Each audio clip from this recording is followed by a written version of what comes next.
J'allais en venir parce qu'au Sénégal, on a découvert du pétrole et du gaz et on a dit que dans 2 ans, donc, on sera capable de produire, en tout cas, les premiers barils de pétrole. Aujourd'hui, vous, en tant que logisticien, chef d'entreprise d'une entreprise de logistique, l'une des plus grandes au Sénégal, en tout cas dans le secteur privé local, euh, qu'est-ce que vous pouvez conseiller, en tout cas, au futur gouvernement du Sénégal par rapport à la logistique pour éviter quand même des erreurs que d'autres pays ont commises par rapport à la gestion logistique, en tout cas du pétrole et du gaz. La problématique du pétrole est quand même prise très au sérieux, très au sérieux. Donc, je crois que le gouvernement est quand même en train de s'outiller de tous les outils, de tout le benchmark nécessaire pour pouvoir être à même dans 2 ans, comme vous l'avez dit, de produire les premiers barils de pétrole. Maintenant, ces premiers barils de pétrole, il faudra les transporter. Donc, moi, c'est juste l'alerte que je donne. Pensons déjà aux infrastructures qui soient capables de le faire. Et ce serait quand même le moment de tendre la perche aux acteurs locaux. Voilà, parce que la logistique du pétrole sera quand même l'une des niches les plus porteurs. Donc, ce serait quand même dommage que cela puisse encore profiter à certaines, en tout cas, puissances étrangères. Euh, nous ne disons pas non à l'apport d'expertise, mais faisons quand même les choses ensemble. Voilà. Donc, moi, je crois que pour le reste, quand même, l'État est quand même assez outillé pour savoir quoi faire, quand, mais faisons un clin d'œil au secteur privé local, parce que c'est quelque chose qui, aujourd'hui, pourrait apporter énormément à la logistique. Ça fait partie des points qui pourraient vraiment tirer la logistique vers le haut. La logistique est au cœur de tout. Tout ce qui se mange, tout ce qui se porte, tout se transporte. Même nous nous transportons. Nous ne sommes juste pas dans cette logistique de personnes. Mais moi, je dirais, on le néglige, mais il faudrait quand même penser à formaliser. Formaliser. Ça ne veut pas dire filtrer, mais au moins que tout un chacun sache comment les choses doivent se faire. Organiser les choses. Il y a plusieurs niches. Ce sera un travail de titan. Il y a des gens qui ouvrent des entreprises, après qui ferment des entreprises parce que l'État ne les a pas accompagnés. En 8 ans d'existence dans le marché du Sénégal, qu'est-ce qui vous a poussé réellement à se lancer dans la logistique, Dans l'entrepreneuriat, c'est...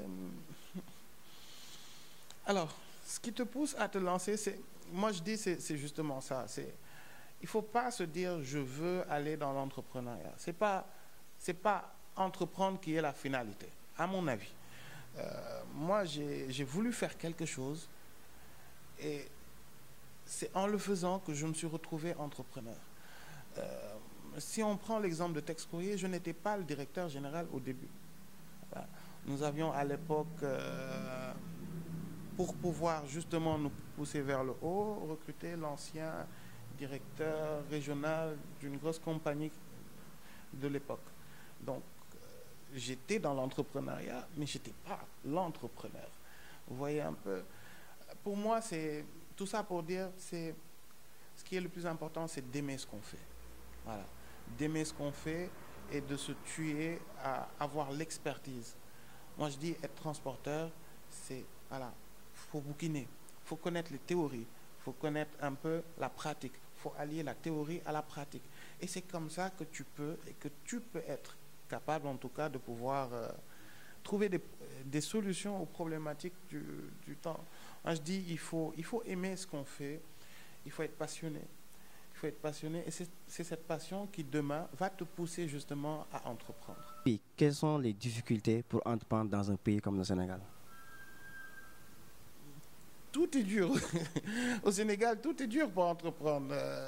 Tout est dur. Tu n'as pas accès à l'information. Aujourd'hui, on en parlait hier ou avant-hier. Aujourd'hui, une vraie plateforme qui dit à un entrepreneur, voilà ce qu'il faut faire. Voilà les erreurs à éviter. Voilà, quelque chose qui te suit. Tu n'as pas ce contrôle. Aujourd'hui, il y a certes des organismes et des agences qui sont là, mais le rythme n'y est pas. Donc, tout est dur pour un entrepreneur, c'est l'accès à l'information, ce qui lui permet de faire certaines erreurs. C'est plus difficile l'accès au financement. Le financement, le financement, vous savez, tant qu'on n'aura pas des banques d'affaires spécialisées, une banque commerciale est avant tout commerciale. Donc, la prise de risque n'est pas dans ses habitudes, elle n'est pas dans ses vocations. Tandis que une banque d'affaires répond à des problématiques. Il y a une vision de l'État qui est déclinée en plan d'action, il y a des plans stratégiques qui sont mis en place, les banques d'affaires sont au courant et ils appuient sur ces secteurs.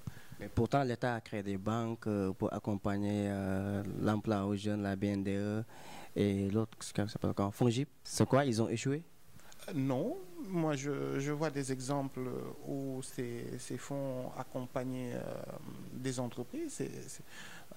Je dirais peut-être qu'ils n'ont pas encore touché la partie logistique ou en tout cas elle n'est pas peut-être encore l'une des priorités parce que nous à notre niveau on ne s'est jamais focalisé sur les banques. Le plus important pour nous c'est de travailler, d'avancer. On s'est toujours développé de nous-mêmes. On n'a jamais eu l'apport de quelque banque que ce soit. Donc voilà.